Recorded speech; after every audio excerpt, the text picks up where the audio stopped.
Yes, you should still get the Sony A7 IV over the new A6700.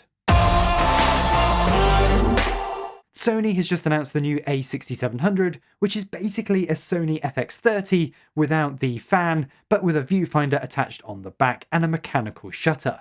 However, I'd argue that you should still be looking at full frame instead and going with the A7 IV. Now in this video, I'm not going to go through all the details because there's plenty of YouTube reviewers out there that have gone in detail, they've got the camera in their hands and they're testing right now. I'm just here to quickly argue the case that maybe you should consider the A7 IV instead. Yes, it is a bit more expensive and slightly bigger. However, I think overall it's just a much more smarter package to go for and worth spending that extra money. The price difference isn't really that great. I haven't actually seen the official announcement of the price yet of the A6700, but it's rumored to be around $2,000.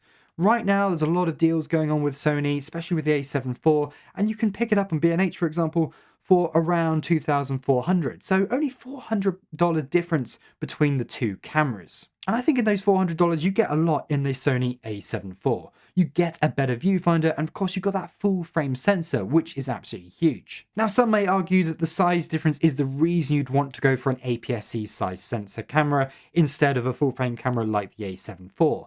However, is there really that much difference in size? When you look at the A7 IV with a small compact lens like this, it isn't really that big. And you could always put a crop sensor lens on the A7 IV and just shoot crop mode. Yes, you'd lose some resolution, but it's not that big of a deal if you just wanted something that's very compact to shoot with. One big advantage with the A7 IV when you shoot in a crop mode, you actually get around a lot of the overheating issues that the A7 IV can suffer. With the A6700, clearly with that fan taken away, it is going to overheat in some situations.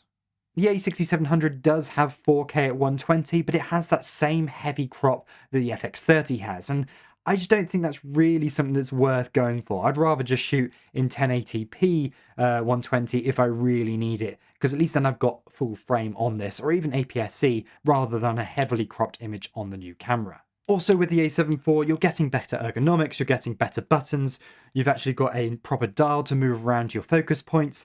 Of course, you've got that much better viewfinder as well. The same not amazing back screen, that is one thing that the new camera could have definitely had. It's a shame we're not seeing an upgrade there. You've also got a full-size HDMI on the side as well, so it's much better if you want to be using it with an external monitor. I think the overall image of the A7 IV is better as well. It's an incredibly sharp image, and because of that full frame sensor, you get incredibly good dynamic range. We've seen with the FX30, it definitely has slightly limited dynamic range. It's not as good as its full frame brothers and sisters, which is not a big surprise at all. The rolling shutter on the FX30 and the A6700 is slightly better than the A7 IV, but by not a huge amount. It's certainly not a reason, I think, to go for one of those cameras over the A7 IV. If you're not fixed to Sony as well, there are other options out there, including the Panasonic S5 II, which is actually on a really good deal at the moment, so it's definitely worth considering picking one of those up as an alternative option. Of course, that's a full frame sensor camera, it has built-in fans, so you're not having any overheating issues, and it's got loads of really great video features that just Sony's don't have. Honestly, the only people that I think should be considering the A6700 are those that had maybe the A6600 beforehand. Then maybe there's an argument. Maybe you have a big range of E-mount APS-C lenses, and this is kind of the obvious upgrade. You enjoy that type of camera and you just want to continue using it. Fair enough if that's the case. However, even in that scenario, I would say it's probably worth going for the A7 IV. It's worth upgrading to the A7 IV, having all those extra new features, having that large sensor as an option, but you can still continue to use your APS-C lenses on the camera until you've upgraded, or if you want to keep them as your travel lenses, for example. If you're doing a lot of filming work, then it's certainly worth considering either the Panasonic or the FX30 instead, as they both have built-in fans. That said, the FX30's lack of mechanical shutter is frustrating if you're a hybrid shooter, and that would definitely put me off and lean me more towards Panasonic.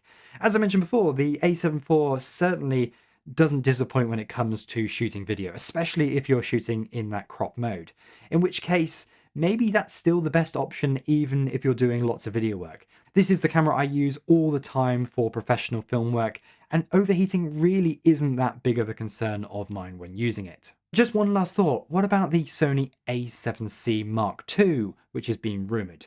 Likely to be basically an A7 IV in that smaller body. Well, maybe it's worth waiting for one of those.